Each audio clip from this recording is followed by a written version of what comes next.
Hello friends, welcome to our channel Hyderabadi brothers. ఇందాకే goat cinema చూసొచ్చాం, మన తలపతి విజయ్ గారిది. ఎలా ఉందో చెప్పాలంటే చెండాలంగా ఉంది, వరస్ట్. ఇంకా దీనికంటే ఇక చెప్పలేను నేను. ఇక బుక్ చేసుకున్న వాళ్ళు క్యాన్సిలేషన్ ఆప్షన్ ఉంటే క్యాన్సిలేషన్ చేసుకోండి.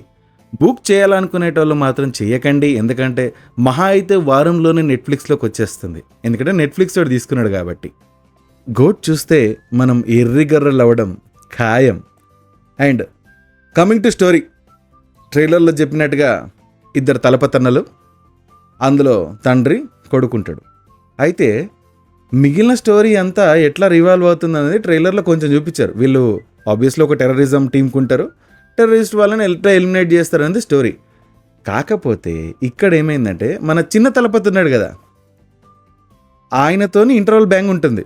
అది ఏందనేది నేను చాలా సింపుల్ చెప్పేస్తా, ఎందుకంటే ఇదేం పెద్ద భయంకరమైన ట్విస్ట్లు ఉన్న సినిమా కాదు. అలా అని చెప్పేసి దీంట్లో ట్విస్ట్ మిస్ అయిపోయింది, ఇప్పుడు నేను చూడలేను అని కూడా ఫీల్ అవ్వాల్సిన అవసరం లేదు. సింపుల్ చెప్పాలంటే, చిన్నగా ఉన్నప్పుడు మన చిన్న తలపతి తప్పిపోతాడు. దాని ప్రకారంగా చూసినప్పుడు పెద్ద తలపతి అయ్యి విలన్ దగ్గర పెరిగి మళ్ళీ రివర్స్లో మన పెద్ద తలపతి అండ్ టీంని వేయడానికి వస్తాడు. సో పెద్ద తలపతి అండ్ వాళ్ళ టీంకి ప్రీవియస్లీ ఒక టెర్రరిస్ట్ అటాక్లో ఒకరితో ప్రాబ్లం ఉంటుంది. వాడిని లేపేస్తారు, కానీ వాడు బతుకుతాడు. వాడు రివెంజ్తో వీళ్ళ కొడుకుని కిడ్నాప్ చేస్తాడు. అది కిడ్నాప్ అంటే ఏదో మొత్తం మీద చిన్నగా ఉన్నప్పుడు అలా తీసుకొని మెమరీ మర్చిపోయేలా చేసి వీడి సైడ్ స్టోరీ చెప్పి వాడిని విలన్లాగా చేస్తారు. మన చిన్న తలపతి అన్న అప్పుడు విలన్లాగా తయారవుతాడనమాట. ఇదే స్టోరీ. ఫైనల్గా ఎట్లా తప్పించుకుంటారు, చిన్న తలపతి పెద్ద తలపతి ఫైట్ చేసుకుంటారు, పెద్ద తలపతి చిన్న తలపతిని వేస్తాడా లేదా అనేది స్టోరీ భయ్యా.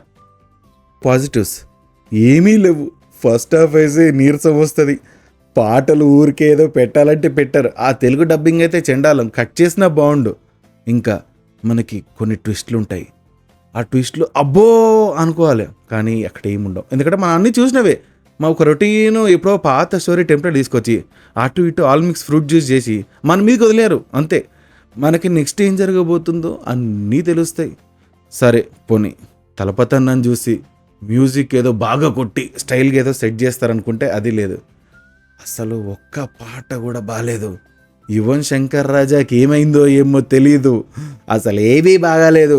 లాస్ట్ 10 minutes అయితే మరీ మోసమైనట్టు అయిపోద్ది. ఏదో ఇక మొత్తం మీద ఏదో ఒక క్రికెట్ టీం రిఫరెన్స్ పెట్టి చెప్తున్నాను కదా, నేను లీక్ చేయట్లేదు. ఎందుకంటే కొంతమంది అన్న చూస్తారు కదా ఎందుకు ఫ్లాప్ అయిందని, వాళ్ళ కోసం నేను మీ ఎక్సైట్మెంట్ అట్లే ఆపేస్తా.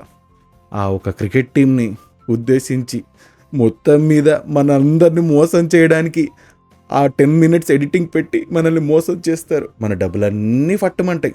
నా మాట వినండి, సినిమాలో పాటలు బాగాలేవు, స్టోరీ బాగాలేదు, యాక్షన్ ఏదో అంతంత మాత్రం ఉంటుంది, అది కూడా వరస్ట్ సీజీ. ఇంకా ఎట్లా అంటే, ఇక తలపతి సినిమాకి బడ్జెట్ అంత బాగున్నప్పుడు మరి సీజీ అయితే చెండాలంగా ఉంది. మనకు తెలిసిపోతుంది అంత ఆర్టిఫిషియల్ అని చెప్పి.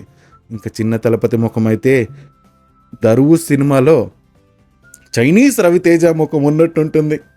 ఆ డిఏజింగ్ ఫ్యాక్టర్ అని చెప్పి ఏవేవో చేసి మొత్తం మీద వెరైటీగా ఆయన మీద ఎక్స్పెరిమెంట్లు చేసి ఇంకా వెరైటీగా చూపించారు. అదన్నమాట. ఇంకా మొత్తం మీద సెకండ్ హాఫ్కి వచ్చేసరికి సరే కొంచెం బెటర్గా ఉంటుందేమో అని అనుకుంటాం. సెకండ్ హాఫ్ నుంచి ఏమైపోతుందో same cat and mouse chase అనమాట. వీళ్ళు కొంచెం డీసీలో బ్యాట్మెన్ అండ్ జోకర్ ఇన్స్పిరేషన్ తీసుకొని వీళ్ళని తప్పించుకోవడం, హీరో కొట్టడం, ఇలాంటి బ్లాగ్స్ అనుకొని రాసినారు, కానీ ఏవి వర్కౌట్ అవ్వలేదు. మరి ఏమవుతుందేమో. సినిమా అయితే అస్సలు బాగాలేదు, నా మాట విని చూడకండి. అప్పటికి చూడాలనుకుంటున్నారంటే చూడండి, నేనేమి చేయలేను. సో అదనమాట మా రివ్యూ. మేమిచ్చే స్టార్ 1.25 నుంచి 1.5 అనుకోండి, మీ ఇష్టం. ఇంకా మీ డబ్బులు సేవ్ చేయడానికి నేను రివ్యూ రాస్తున్నాను, తర్వాత మీరు ఏమైనా చేసుకోండి. అండ్ అలానే మాకు ఛానల్ కొత్తగా పెట్టాం, ప్లీజ్ సపోర్ట్ చేయండి. Genuine reviews and food reviews కూడా ఇస్తాం. Thank you.